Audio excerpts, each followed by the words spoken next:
L'actualité en effet ce soir, en dehors des élections bien sûr, c'est Moscou. Une nouvelle fois, Moscou, la situation est très tendue puisqu'en ce moment même, les députés terminent de voter sur une destitution, non seulement de Boris Yeltsin, mais aussi de Rouslan Kasboulatov, le président du Parlement.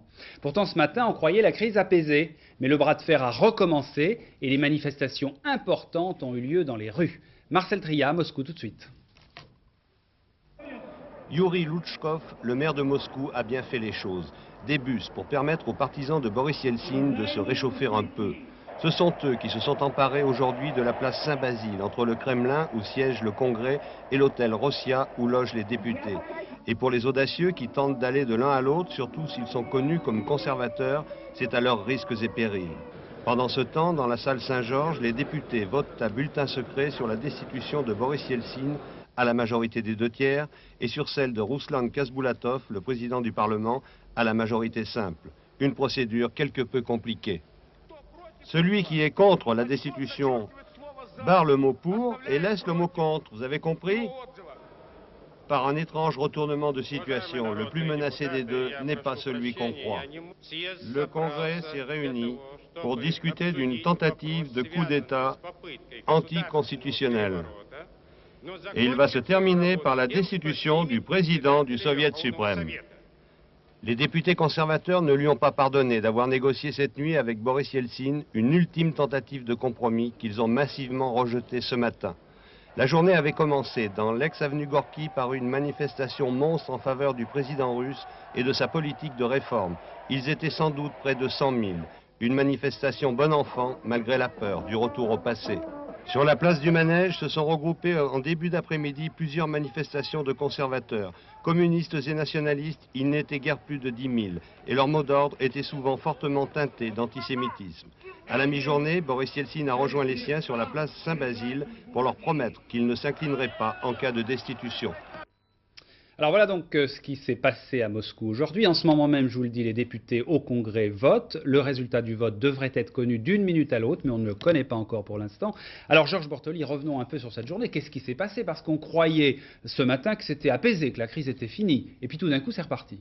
C'est reparti, et c'est reparti curieusement d'ailleurs, puisqu'on a eu l'impression que les deux champions adverses, Yeltsin et Khasboulatov, le président du Parlement, s'étaient mis un peu KO réciproquement, puisque maintenant les députés se prononcent non plus sur la destitution du seul Yeltsin, mais sur la destitution en même temps de son adversaire Khasboulatov. C'est assez curieux comme processus. Alors est-ce que l'un et l'autre ont vraiment des chances d'être destitués?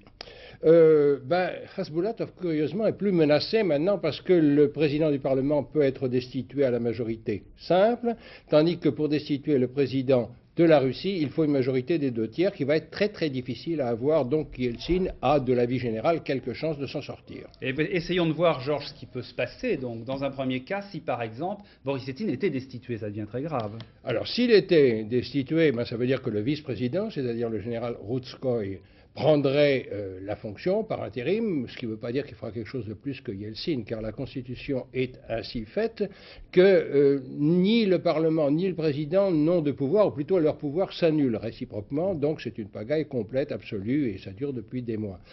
Et si Yeltsin n'est pas destitué, il va essayer de relancer son projet, référendum le 25 avril, pour donner à la Russie des institutions qui soient gouvernables, c'est-à-dire, à ses yeux, un régime présidentiel où le président, cette fois, aurait de vrais pouvoirs sans être tout le temps combattu et annihilé par le pouvoir adverse du Parlement. Alors justement, s'il a le Parlement contre lui, en revanche, il semble que M. Yeltsin ait la rue pour lui. Oui, alors dans cette accumulation de faiblesses, tous les leaders politiques ne sont plus suivis, ils se combattent les uns les autres, c'est l'anarchie, je l'ai dit.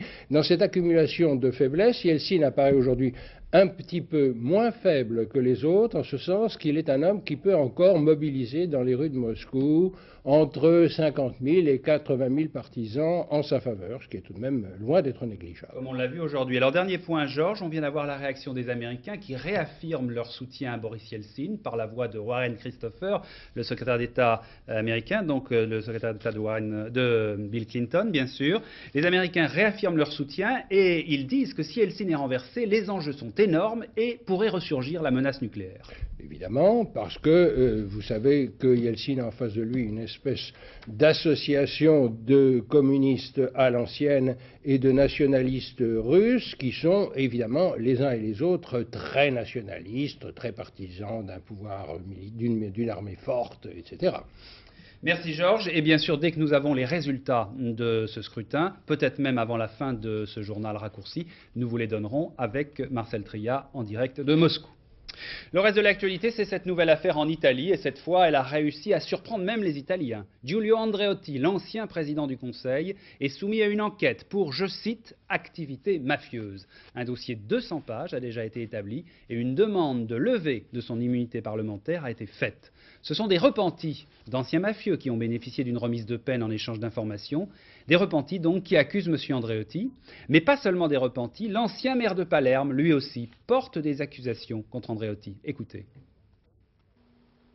Quand nous disions que Giulio Andreotti était le garant de la mafia, comme il l'est aujourd'hui, après avoir été 7 fois président du Conseil, quand nous avons dit tout cela, nous avons été insultés, on s'est moqué de nous.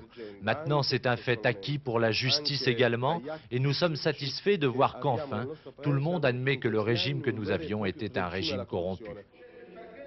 Ce que nous disait il y a 4 mois Leoluca Orlando, l'ancien maire de Palerme et ancien de la démocratie chrétienne qui a fondé aujourd'hui son propre parti anti-mafia, ce qu'il nous disait à l'époque est toujours d'actualité. Même si Giulio Andreotti conteste, même s'il affirme que les témoignages à son encontre des mafiosi repentis font partie d'un plan de déstabilisation de l'Italie. Mais le pourra-t-il encore longtemps? En 47 années de vie publique, M. Andreotti a régné sur tous les fronts, dans tous les gouvernements et avec tous les moyens de pression. Et si son ami personnel, son bras droit en Sicile, Salvo Lima, a été abattu il y a 1 an par la mafia, c'est bien parce qu'il ne pouvait plus contrôler les magistrats qui auparavant relâchaient systématiquement les hommes de Cosa Nostra. Sur le tard, le président du Conseil s'était rendu compte qu'il ne pouvait plus faire la pluie et le beau temps en Sicile, le réservoir électoral privilégié de la démocratie chrétienne. La presse italienne du dimanche ne fait pas dans le détail. Palerme à l'abordage, l'heure d'Andreotti, la chute d'Andreotti.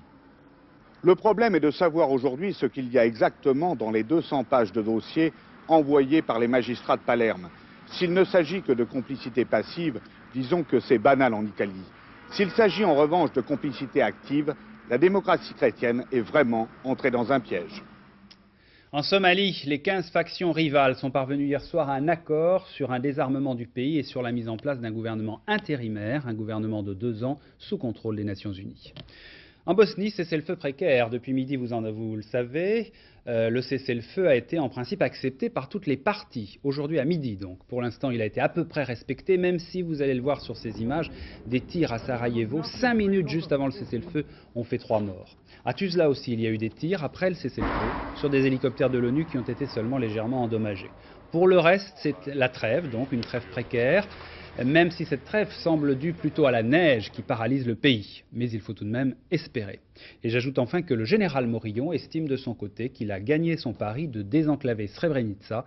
Et d'ailleurs, le dernier convoi humanitaire qui était bloqué est en voie de passer. Au chapitre des faits divers, celui-ci à Nice, une des figures du milieu niçois abattue en plein jour tout à l'heure. Michel Luizzi sortait de son bar, une boîte à la mode, l'Iguane Café, lorsqu'il a été abattu par 3 tueurs. Valérie Hermite. Michel Luizzi, 47 ans, patron du célèbre bar niçois l'Iguane Café. Midi 45 devant le bar, il s'apprête à démarrer sa voiture. Une 309 s'approche avec à bord 3 hommes cagoulés. L'un d'entre eux tire, l'une des balles l'atteint en pleine tête. Michel Luizzi meurt sur le coup. L'Iguane Café, au lieu de la nuit niçoise, l'un des endroits très fréquentés par le milieu. D'origine italienne, Michel Luizzi l'avait racheté il y a 2 ans.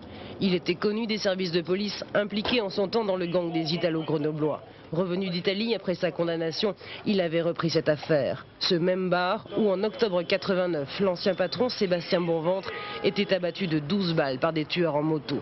Bonventre à l'époque était considéré comme l'un des caïds du milieu. C'est le 2e règlement de compte en 3 jours dans la région, mais c'est surtout le 7e sur la Côte d'Azur depuis l'automne dernier. Un accident de train en Corée du Sud, 63 morts, 114 blessés au moins, lors du déraillement de ce train près de Tusan, la deuxième ville du pays. Les recherches se poursuivent pour trouver des survivants. Cette enquête très intéressante dans la revue Grand Air, les 30 premières villes de France pour leur environnement. Eh bien, au classement, c'est Dijon qui arrive en tête des villes où l'environnement est le meilleur, devant Amiens et Angers. Quelques surprises dans ce classement. Par exemple, Le Havre, qui est traditionnellement connu comme une ville très polluée, eh bien, Le Havre n'est pas mal placé du tout grâce à ses efforts. Valérie Fourniou.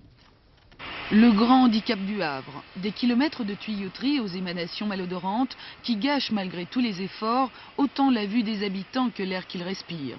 Ici, c'est l'odeur du soufre qui vous indique la direction du vent. Quand il y a du brouillard, par exemple, le raffinage et que les vents sont à l'est, on sent des mauvaises odeurs. Hein? Et ça vous gêne? On est obligé de supporter. Hein. Je pense que c'est important que les gens se sentent bien dans une ville et s'ils peuvent respirer, se sentir à l'aise, c'est quand même plus agréable pour eux. Donc oui, je pense que c'est important que la municipalité fasse plus d'efforts encore, même si elle en fait déjà. En 17e position sur 32 au classement des villes françaises qui préservent le mieux leur environnement, Le Havre est bien loin devant Montpellier, Nîmes ou Strasbourg, 3 villes pourtant si soucieuses de promouvoir leur image de ville propre. Au Havre, propre, on fait vraiment tout pour l'être. Exemple, ces travaux d'amélioration sanitaire du littoral. Tous les rejets directs liés au ruissellement des eaux de pluie seront traités dans un bassin d'épuration. Le fait de s'attaquer à la pollution apportée par le ruissellement urbain en temps de pluie est une première un petit peu. Bon, certaines villes s'y sont attaquées, mais indirectement, elles s'y sont attaquées en construisant des ouvrages pour lutter contre les inondations. Autre bon point, le chauffage des collectivités et des entreprises est produit par l'usine d'incinération des déchets. Et puis, et surtout, pour une population de 200 000 habitants, Le Havre possède près de 5 000 hectares d'espace vert, étonnant pour une ville plus connue pour ses cheminées de raffinerie que pour ses 191 variétés d'arbres. Retour en Italie maintenant pour une histoire encore très italienne. À Rome, les carabiniers exposent les objets d'art volés dans les églises depuis 30 ans. En tout cas, ceux qu'ils ont pu récupérer. Et parmi ces objets, il y a de véritables merveilles. Jean-Louis Le Senne dans La Ville éternelle. Depuis quelques jours, l'État italien a fait un cadeau au Vatican. Il a donné la responsabilité de centaines de lieux de prière aux paroisses elles-mêmes. Un cadeau empoisonné, car si l'État ne pouvait plus assumer l'entretien, la restauration et la surveillance des édifices et des trésors qu'il renferme, l'Église catholique n'en a pas les moyens non plus. Résultat, comme ici à Venise, des cadres vides, on a volé notamment la célèbre Vierge à l'enfant de Bellini et des prêtres en colère. La responsabilité de la garde des églises et la surveillance des œuvres d'art ne doit pas seulement incomber aux prêtres. Ils ont avant tout, il faut le répéter, un devoir pastoral. Mais comment surveiller toutes les églises, les 3000 musées, les sites archéologiques et toutes les collections privées? Impossible. Rien que l'an dernier, il y a eu 1800 vols d'œuvres d'art en Italie. Pourtant, depuis 1969, existe une section spéciale des carabiniers qui dépend du ministère des Biens culturels, des spécialistes qui se révèlent de plus en plus efficaces. En 22 années d'existence, ont été récupérés environ 350 000 objets volés, dont 120 000 œuvres d'art et 196 000 pièces archéologiques. C'est une activité que nous cherchons à amplifier dans la discrétion, pas la discrétion parce qu'on ne veut pas que ça se sache, mais tout simplement parce qu'on travaille et basta. Ces carabiniers-là travaillent peut-être en silence, mais ils exposent les œuvres retrouvées à grand renfort de publicité. Depuis le début de la semaine, au Castel Sant'Angelo de Rome, on peut admirer leur moisson et affirmer que 92 a été une bonne année. La Madone de Senigallia de Pierre della Francesca, une tête d'ange du 1er siècle venant de Pompéi, un crucifix dérobé à Bari, des vases étrusques en quantité, des statues en qualité et même un portrait signé Renoir. En tout, 2363 chefs-d'œuvre. Mais comme d'année en année, le nombre des vols augmente, on a décidé de renforcer et de régionaliser la section spéciale des carabiniers, substantiellement. En sport, je vous rappelle les principaux résultats de la journée. En tennis, la qualification de la France pour les quarts de finale de la Coupe Davis, 4-1 face à l'Autriche. La France rencontrera en quart de finale l'Inde, qui a battu, et c'est une surprise, la Suisse à Calcutta. La Suisse était finaliste l'année dernière. En ski, victoire finale dans la Coupe du Monde féminine de l'Autrichienne Anita Wachter. Ça s'est passé après le dernier slalom de la saison. Il a fallu attendre ce dernier slalom pour savoir qui allait gagner la Coupe du Monde. C'est Wachter. Le dernier slalom a été remporté par la Suisse Vreni Schneider. Voilà donc pour les principales informations de ce dimanche soir. On va revenir avec Paul Amar aux élections. Bien évidemment, dès que nous aurons le résultat du vote du Congrès à Moscou, nous vous en ferons part, bien sûr. À vous, Paul.